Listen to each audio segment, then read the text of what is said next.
Hello everyone, আমি শুভ catering service বয়ের কাজ করি। এই কথাটি তোমাদের অনেকে শুনতে ভালো না লাগলেও আমার বলতে কিন্তু বেশ ভালোই লাগে। আবারও নতুন একটা দিন, নতুন দিনের কাজ, নতুন ভাবে শেখা, সব নিয়েই বেশ ভালোই কাটছে।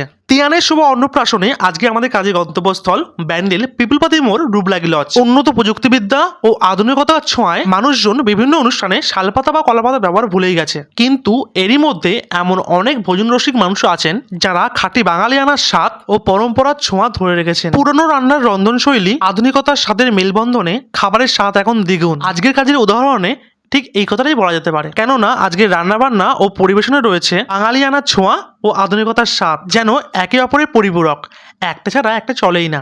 সবার আগে দুপুরে মধ্যাহ্ন ভোজনের আগে তীব্র দাবদাহের গরমের মধ্যে একটু ঠান্ডা পানীয় না হলে তো জমে না। তাই প্রথমেই আমরা রান্নাঘর থেকে জল নিয়ে এসে নুন চিনি সহযোগে আমপান্না বানিয়ে অতিথিদের পরিবেশন করার আগে এর স্বাদ কেমন হয়েছে এটা কিন্তু দেখা অত্যন্ত জরুরি। প্রীতম শরবত রেডি করার পরে আমাকে একটি গ্লাসে শরবত দিয়ে বলল, দেখ টেস্ট কেমন হয়েছে। আমি টেস্ট করার সাথে সাথে বাপনকেও টেস্ট করতে দিলাম, কারণ সবার মুখের স্বাদ তো একরকম নয়, ভালো মন্দ হতেই পারে। আজকে দুপুরে সম্পূর্ণ মধ্যাহ্ন ভোজন পরিবেশন হবে কাঁসা থালার উপরে কলা পাতায়। তাই আমরা সবাই মিলে কাঁসার থালা ও কলা পাতাগুলো ভালো করে মুছে নিচ্ছি। তোমরা সবাই জানো কাঁসার থালা নিয়মিত ব্যবহার না করলে কেরম একটা কালচে দাগ পড়ে যায়, ঠিক তেমনই এই থালাগুলোতে হয়েছিল। ঠিক মতো মাজা ধোয়ার পরে তোমরাই বলো, মনে হচ্ছে তো সোনার থালা? প্রত্যেকটি টেবিলে কাঁসার থালার উপরে কলা পাতা ও টিস্যু দিয়ে রেডি করে নিচ্ছি, কারণ আমাদের বলা হয়েছিল সবাই একসাথে খেতে বসবে। এরই মাঝে সব ছেলেরা মিলে চলে গেলাম এই লজের ছাদে, যেখানে রান্নার ব্যবস্থা করা হয়েছিল। প্রচন্ড বৃষ্টিতে রান্নার কাজে ব্যাঘাত ঘটলেও অধিকাংশ রান্নাই এর অনেক আগেই তৈরি হয়ে গেছে। শুধুমাত্র পমফ্রেট মাছের পাতুরিগুলো স্টিম করতে হবে।